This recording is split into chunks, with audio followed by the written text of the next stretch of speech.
एक मूर्तिकार को मूर्ति बनाने का ऑर्डर आता है। वो मूर्ति बनाने के लिए दो बड़े पत्थर लाता है। सबसे पहले वो पहले पत्थर को छेनी हथौड़े से मार मार कर आकार देने की कोशिश करता है।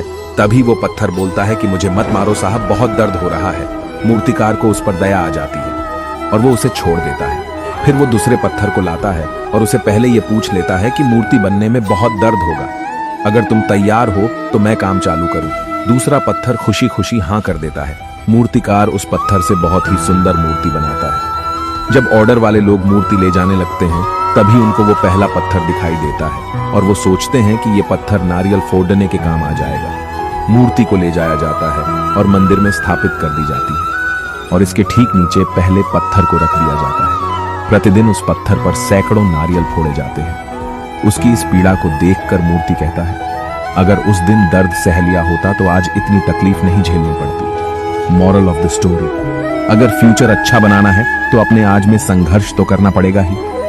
एक हवाई जहाज का क्लीनर पायलट के कॉकपिट की सफाई कर रहा था। उसने एक किताब देखी जिसका टाइटल था how to fly an aeroplane for beginners volume 1। उसने पहला पेज खोला जिसमें लिखा था इंजन शुरू करने के लिए लाल बटन दबाएं। उसने ऐसा किया और हवाई जहाज का इंजन चालू हो गया। वो खुश हुआ और अगला पेज खोला। उसमें लिखा था हवाई जहाज को चलाने के लिए नीला बटन दबाएं। उसने ऐसा ही किया और हवाई जहाज तेज गति से चलने लगा। वो उड़ना चाहता था, इसलिए उसने तीसरा पेज खोला जिसमें लिखा था हवाई जहाज को उड़ाने के लिए कृपया हरा बटन दबाएं। उसने ऐसा ही किया और हवाई जहाज उड़ने लगा और कुछ समय उड़ने के बाद वह उतरना चाहता था, इसलिए उसने चौथे पेज पर जाने का फैसला किया और चौथे पेज पर लिखा था यह जानने के लिए कि हवाई जहाज को कैसे उतारा जाए, कृपया वॉल्यूम 2 अपनी नजदीकी किताब की दुकान से खरीदें। मॉरल ऑफ द स्टोरी, पूरी जानकारी के बिना कभी भी कुछ भी करने का प्रयास न करें और हमेशा सुनिश्चित करें कि अंदर जाने से पहले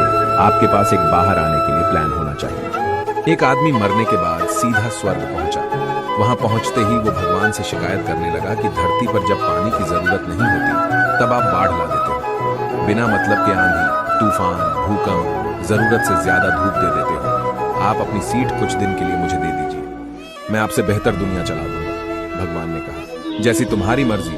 वो आदमी भगवान बनते ही अपने हिसाब से दुनिया चलाने लगा। वो धरती में जरूरत जितनी ही चीजें देने लगा।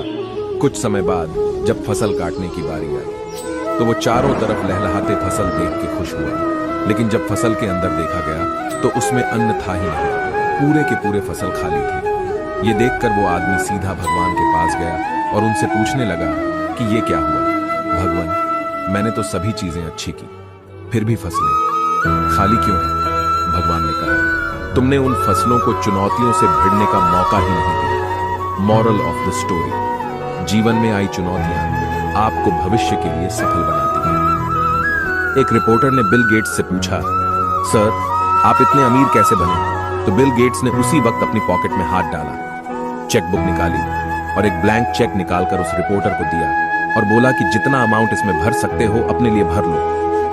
यह सुनकर वह रिपोर्टर थोड़ा सा घबराया। उसको समझ में नहीं आया कि यह क्या हो गया। तो उसने बिल गेट्स को जवाब दिया, सर मैं आपसे पैसे नहीं मांग रहा, मैं आपसे अमीर होने के लिए टिप मांग रहा हूं। तो बिल गेट्स बोले कि मैंने तुम्हें अभी अभी अमीर बनने की एक अपॉर्चुनिटी दी थी और तुमने इस अपॉर्चुनिटी को इनकैश नहीं किया और मैं कभी भी कोई अपॉर्चुनिटी मिस नहीं करता हूं, इसीलिए मैं दुनिया का सबसे अमीर व्यक्ति हूं। तो याद रखिए दोस्तों, समय को पहचानिए, एक्शन लीजिए, कोई अपॉर्चुनिटी आपसे मिस ना हो जाए।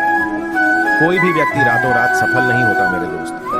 टेस्ला को 19 साल लगे, एप्पल को 42 साल लगे, अमेज़न को 28 साल लगे, फेसबुक को 18 साल लगे।